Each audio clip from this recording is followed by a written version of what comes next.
Приветствую вас, мои дорогие друзья.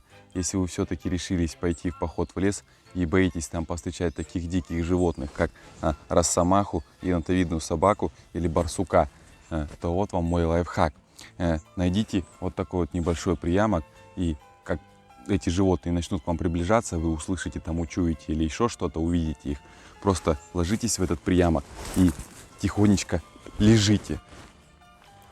У этих животных очень низкая подвеска, и они побоятся лезть в такую низину, в такие ямки, и будут проходить по ровным тропинкам, и вы останетесь в безопасности. Но главная проблема: в таких низинах очень много злючих, комаров.